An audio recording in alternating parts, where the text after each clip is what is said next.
మన భారతీయ సంప్రదాయంలో ఉండే విశేషం ఏమిటంటే, వెళ్ళిపోయింది ప్రతిదీ మళ్ళీ వస్తుంది, నువ్వు కంగారు పడద్దు. సంపద పోయింది మళ్ళీ వస్తుంది, అధికారం పోయింది మళ్ళీ వస్తుంది, సంతోషం పోయింది మళ్ళీ వస్తుంది, ఐశ్వర్యం పోయింది మళ్ళీ వస్తుంది. అంతేకాదు ప్రాణం పోయింది మళ్ళీ జన్మ వస్తుంది, కంగారు పడద్దు. ప్రతిదీ వస్తుంది, ప్రతిదీ వస్తుంది. కాలం నిచ్చెన లాంటిది కాదు, కాలం చక్రం లాంటిది.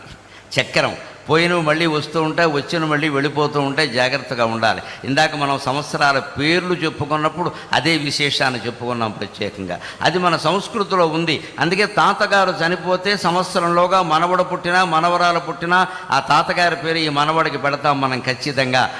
ఆ మామగారు కూడా ఉండి మా పెనిమిటి వాడిని ఎవరు ఏమి అనడానికి వీలు లేదు అంటుంది. అంటే తాతగారు ఎక్కడికి పోలేదు, మళ్ళీ మనవడైన ఇంట్లో పుట్టాడయ్యా అని చెప్పడం. ఇప్పుడు కొత్త కొత్త పేర్లన్నీ పెడుతున్నారు, కానీ పూర్వం అమ్మమ్మ పేరు, తాతయ్య పేరు, మా అమ్మ పేరే పెట్టేవారు. వాళ్ళని కూడా వీళ్ళ ఆశయాలకు అనుగుణంగా దానికి తగ్గట్టుగా పెంచేవారు. అది మన సంస్కృతి. అందుకే శిశిర ఋతువులో రాలిపోయిన ఆకులన్నీ వసంత ఋతువులో మళ్ళీ వస్తున్నాయి.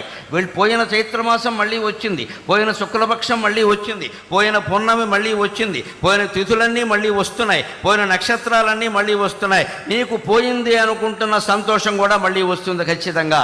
ఈ ఆశావాదమే ఉగాది, ఆశావాదమే ఉగాది.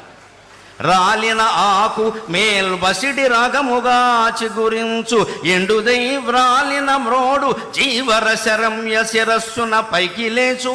ఎండుదై వ్రాలిన మ్రోడు జీవరశరమ్య శిరస్సున పైకి లేచు. పాల్మాలిన లోకమందు అవమానము కండు ఘటిల్యనంచు, గగ్గోలుగా నేర్చెదేలా. పాల్మాలిన లోకమందు అవమానము కండు ఘటిల్యనంచు, గగ్గోలుగా నేర్చెదేలా.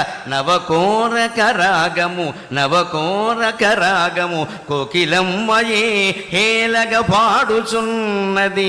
నవకోరక రాగము కోకిలమ్మయే హేలగ పాడుచున్నది. ప్రహేళికలన్ పగిలింపరమ్మికన్, ప్రహేళికలన్ పగిలింపరమ్మికన్. ఒక కుటుంబాన్ని నడిపేటువంటి మనకే పజిల్స్, ప్రహేళికల్ లాంటి సమస్యలు ఉంటాయి. ఒక రాష్ట్రాన్ని నడుపుతున్న వ్యక్తికి ఎన్నుంటాయో నాకు తెలుసు, నాకేమీ తెలియని విషయం కాదు. ప్రహేళికలు అన్నీ పజిల్స్, ఆర్థికమైనవి, మానసికమైనవి, శారీరకమైనవి, పార్టీ పరంగా ఉండేవి, ప్రభుత్వ పరంగా ఉండేవి, ప్రజల పరంగా ఉండేవి, అనేక రకాలు ఉంటాయి. వాటిని ఛేదించడానికి ఉపాయం ఏమిటంటే, రాలిన ఆకు మేల్పసిడి రాగముగా చిగురించు. చెట్టు కింద రాలిపోయిన ఆకు రాలిపోయిన 15 రోజులకు చూడు, మళ్ళీ పైన చిగురాకు రూపంలో కనిపించింది ఖచ్చితంగా. అలాగే అన్నింటికీ ఆశాదీపం ఉంటుంది ఖచ్చితంగా, వెలుగుతూ ఉంటుంది. మనం దాన్ని అందుకోగలగాలి. ఎండుదై వ్రాలిన మ్రోడు జీవరశరమ్య శిరస్సున పైకి లేచు. మొదలు కూడా మిగలకుండా కొన్ని చెట్లు ఖండించేస్తారు మానవత్వం లేకుండా. కానీ ఆ చెట్టుకెంత పట్టుదల ఉందంటే, నన్ను నువ్వు మొదలంటా ఖండించినా నేను మళ్ళీ చిగురు వేస్తా అని నెల తిరగకుండా అది చిగురిస్తోందండి. చెట్టు నుంచి మనం ఎన్ని పాఠాలు నేర్చుకోవాలి, చెట్టు నుంచి మనం ఎన్ని పాఠాలు నేర్చుకోవాలి. నేను మళ్ళీ చిగురిస్తా అని అంత బండరాజులా ఉండిపోయిన చెట్టు కూడా మళ్ళీ చిగురుస్తోంది ఖచ్చితంగా. అలాగే పాల్మాలిన లోకమందు అవమానము కండు ఘటిల్యనంచు, గగ్గోలుగా నేర్చెదేలా. నన్నెవరో అవమానించారు, నా గురించి ఏదో అనుకుంటున్నారు, ఇవన్నీ మనం ఆలోచించాల్సిన విషయం కాదు. విశ్వావసునామ సంవత్సరం మనకి ఇస్తూ ఉన్నటువంటి ఖచ్చితమైనటువంటి ప్రబోధం అదే. ఏది నువ్వు ఆలోచించుకో, నువ్వెవరో నీకు తెలుసు. నువ్వెవరో నీకు తెలిసినప్పుడు నిన్ను గురించి ఎవడో అనుకోవడాన్ని గురించి నువ్వు ఆలోచించాల్సిన అవసరమే లేదు. మనం ఉచ్చైశ్రవంలా బతుకుతూ ఉన్నప్పుడు ఎవడో మనం మీరు గుర్రం కాదండి గాడిద అంటే వాడి కోసం మనం ఇప్పుడు గుర్రమో గాడిదో నిరూపించుకోవాల్సిన అవసరమే లేదు. మనం ఏమిటో మనకు తెలుసు. ఆత్మవిశ్వాసం చాలా ముఖ్యం. ఆ విశ్వాసంతో నువ్వు ముందుకు దూసిగడితే ప్రహేళికలన్ పగిలింపరమ్మికన్, అన్ని రకాల పజిల్స్, ప్రహేళికలన్నింటినీ ఛేదించుకుని మనం ముందుకు వెళ్ళగలం ఖచ్చితంగా. అటువంటి ధైర్యం రాష్ట్ర ప్రభుత్వాధినేతకి ఇప్పటికీ ఉంది. మనందరికీ కూడా అటువంటి ధైర్యం మనకు కలగాలి. ఆయన ధైర్యమే ఆయనకి శ్రీరామ రక్ష, ఆయన ధైర్యమే మనకి శ్రీరామ రక్ష. అందుకని వచ్చే సంవత్సరం విశ్వావసునామ సంవత్సరం ఆంధ్రప్రదేశ్ ప్రభుత్వానికి బాగా అవసరం కాబట్టి నిజంగానే విశ్వావసు అంటే అన్ని రకాల బంగారము లోహాలు అన్నీ ఆంధ్రప్రదేశ్లోనే లభ్యమై భగవంతుడి దేవల్ల అన్ని రుణాలు తీరిపోయి వారు ఆశించినట్టే స్వర్ణాంధ్రప్రదేశ్గా రూపొందుతుంది అని స్వర్ణ భారత్ ట్రస్ట్ సాక్షిగా మనం భగవంతుని ప్రార్థన చేద్దాం. స్వర్ణం ఉన్న చోట స్వర్ణమే ఉంటుంది. ఇది స్వర్ణాంధ్రప్రదేశ్ సాధించాలి అంటున్నది స్వర్ణ భారత్ ట్రస్ట్లో. నాకు నేను ఈ ట్రస్ట్ గురించి కూడా ఒక్క వార్త నిన్ననే పేపర్లో చూసి ట్రస్టు అధిపతులకి నేను నమస్కారం చేసుకున్నా. 14 ఏళ్ల క్రితం బొంబాయిలో తప్పిపోయినటువంటి ఓ కుర్రాన్ని ఈ ట్రస్టు వారు చేరదీసి 14 ఏళ్ల పాటు విద్యాబుద్ధులు చెప్పించి వాళ్ళకి జీవితానికి అవసరమైన వృత్తులన్నీ నేర్పి మళ్ళీ బొంబాయి తీసుకెళ్ళి ఎక్కడ పనిచేశాడో అక్కడి నుంచి వాళ్ళ తల్లిదండ్రుల వివరాలన్నీ తెలుసుకుని వాళ్ళని పిలిపించి వాళ్ళకి మొత్తం మీద ఆ అబ్బాయిని అప్పగించారండి. నిన్న పేపర్లో చూశాను.